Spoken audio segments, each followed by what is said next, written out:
Te saludo, hermano o hermana del Templo Príncipe de Paz, Sosocotla. Gracias por conectarte.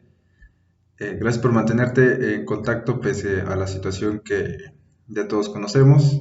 Ya hemos estado por mucho tiempo por este medio y gracias que nuevamente te puedes conectar. Hoy es domingo 16 de enero del año 2022. Como he anunciado a través de distintos medios, vamos a estar trabajando al menos 2 semanas por esta vía que ya todos conocemos. El día de hoy, el Evangelio, las citas de nuestro texto bíblico, nos recuerdan un suceso que nuestra Biblia Reina Valera y seguramente otras versiones también subtitulan con el nombre de bodas de Caná. Y rápidamente, Jesús en este tiempo del Evangelio, estamos en el capítulo 2 de Juan apenas, está comenzando apenas su ministerio en este Evangelio en particular, y pues en este momento no es tan conocido.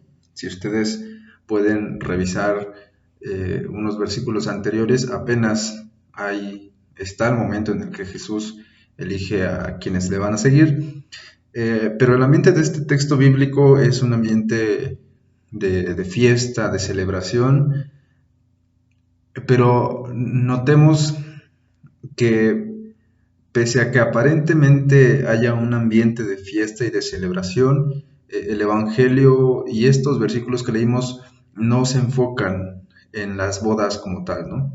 Al igual que en este tiempo, en los tiempos de Jesús, había ciertos lugares donde la celebración de alguna boda o las bodas de Caná se celebraban de manera ostentosa, grande.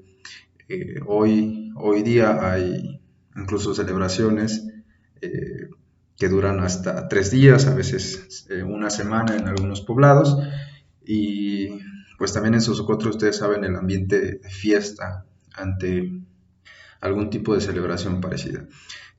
Y ese es un ambiente parecido en el que está Jesús, al menos en general. Particularmente los versículos, como decía hace un momento, no nos hablan de la fiesta, no nos hablan de en ningún relato se nos habla de Jesús estando sentado en la mesa, comiendo en el banquete, ni tampoco de María, quien es otra de las que aparecen en el texto, ni de sus seguidores.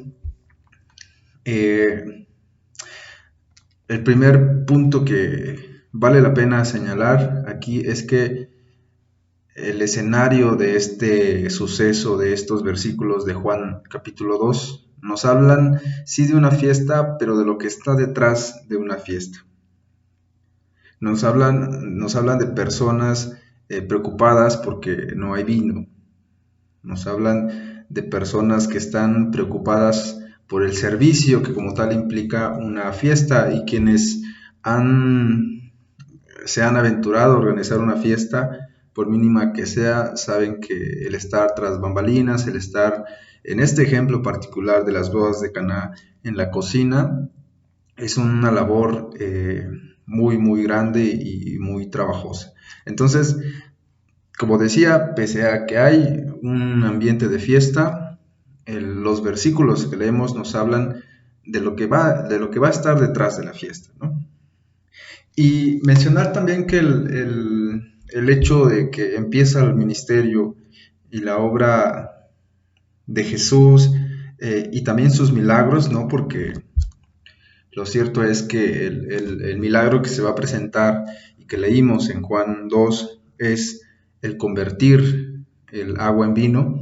Es un milagro que por donde quiera que lo veamos es sorprendente, sorprende a la imaginación, sorprende a la lectura, pero la invitación sería no quedarse nada más con ese hecho, ¿no? Jesús se está manifestando, al menos en el Evangelio de Juan es el primer milagro que hace, ¿no? Esa es la primera, como algunos preferimos nombrar en lugar de milagro, es la primera señal que Jesús hace de su manifestación de Salvador del pueblo. Eh, pero como decía hace un momento, es importante no quedarnos solamente en el suceso que a los ojos, a los oídos y a la vista parecen maravilloso, ¿no? Este acto de transformar el agua en vino, ¿no? Lo cual sí es algo sorprendente, pero no, el texto bíblico no es tan simple como eso, ¿no? Evidentemente hay una razón intencional del evangelista Juan para mostrar o para mencionar las tinajas de la purificación. El texto nos dice que hay quienes van a avisarle a Jesús y a sus discípulos que estas tinajas de purificación están vacías, ¿no? Jesús las manda a traer y Jesús lo que hace es pedirle a sus sirvientes, a sus discípulos más bien, la palabra sirviente a veces es un poco dura, pero le pide a sus discípulos que llenen estas tinajas de agua para cuando llegan con la persona que administra este rito de purificación, ya es vino. De entrada, ese suceso, ese milagro, eh, que además de sorprendente, tiene una intención, tiene un mensaje detrás, ¿no? Y lo que está diciendo Jesús al transformar el agua en vino es que el agrado de Dios ya no se consigue por medio de un rito, lo cual trae una nueva noticia, como creemos que es el Evangelio de Jesús, una noticia distinta, una nueva manera de concebir la relación de la humanidad con Dios. Y entonces esta relación de la humanidad con Dios ya no tiene que ver con el seguimiento de ritos específicamente, ¿no? Recordemos además que los ritos de aquella época y en general solamente participan cierto tipo de personas, solamente los administran cierto tipo de agentes, en ese tiempo sacerdotes, ¿no? Y además solamente acceden a los ritos personas cuyo carácter es con una cierta lista de requisitos, ¿no? Si lo pensamos así, el ritual de purificación, o más bien las maneras de agradar a Dios, estaban sujetas al mero seguimiento de ritos. El texto de Juan solamente nos menciona el rito de la purificación a través de estas tinajas de agua, pero podemos mencionar muchos ritos más, ¿no? Que de hecho en los 4 evangelios se va a encargar Jesús como de decirnos a cada oportunidad que tenga el agrado de Dios o Dios se agrada a nosotros ya no a través de ritos, ¿no? ¿Qué pudiera decirnos esto para pensar en nuestra vida? El problema de los ritos, el problema de tener una vida ritual en general, es que los ritos se hacen solo por el hecho de hacerlos. Se pierde la intencionalidad, se pierde lo que da la voluntad a ese hecho. Y es lo que ubica Jesús en la famosa ley, ¿no? Lo que se va a encargar de hacer Jesús en contra de fariseos y de sacerdotes, el seguimiento de la ley solamente por el seguimiento mismo, no por un ánimo de no molestar, agredir al prójimo, a quienes nos rodean, sino por un mero seguimiento de leyes estipuladas. De esa manera es muy parecida a un rito también. Los ritos se hacen solo por hacerlos. Es importante preguntarnos como iglesia en general, cómo está siendo nuestra vida, ¿no? Nuestra vida de iglesia, la dinámica de nuestra iglesia.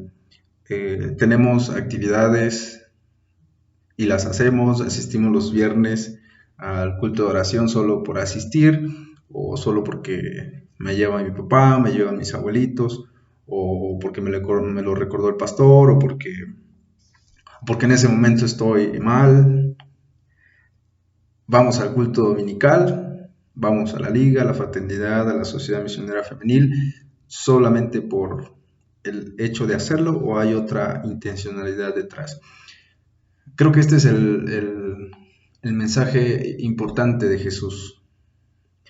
Tener una vida ritual, tener una vida de hacer las cosas solo por hacerlas. Y en lenguaje actual, creer que estar nada más siguiendo rituales o dinámicas de iglesia solo por seguirlas, creer que con eso es agradar a Dios, es entender a un Dios muy simple, a un Dios que se conforma y que además, como a veces cristianos cometemos el error de querernos diferenciar de otras religiones y de decir que nuestro Dios es distinto, a mí me parece que si tenemos una vida ritual de hacer las cosas solo por hacerlas, no se parece, no se diferencia en nada a ninguna de otras religiones, ¿no? O a veces entre las mismas denominaciones, nos queremos diferenciar cuando tenemos dinámicas muy, muy similares. La invitación de Jesús al transformar esta agua, al decir el rito ya no es el que salva, el rito ya no es la manera de agradar a Dios, y que transformar esa agua en vino nos quiere decir también que la forma de agradar a Dios es con su seguimiento, es conseguir sus valores, y de esos valores que se va a encargar de recordarnos a cada momento, que son parte de ese reino que Él promete, y que tiene que ver con justicia, que tiene que ver con paz, que tiene que ver con amor. Esos son los valores que invita como que a seguir, ¿no? Y que de alguna manera el rito o una vida ritual suele olvidar, ¿no? Jesús hace todo esto, se manifiesta o empieza su ministerio tras bambalinas de una fiesta, sirviendo, ¿no? Lo cual también nos indica que el seguimiento de Jesús no va a estar en el goce, no va a estar en la abundancia de la felicidad, de la celebración, sino va a estar desde una posición de estar sirviendo constantemente, ¿no?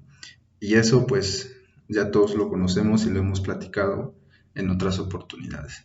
Ojalá que esta pequeña reflexión y más que dar soluciones o más que dar invitaciones para soluciones de vida, espero que haya dejado al menos muchas preguntas y que cada una se conteste. Que tengan un lindo domingo y que Dios les siga cuidando en estos tiempos difíciles.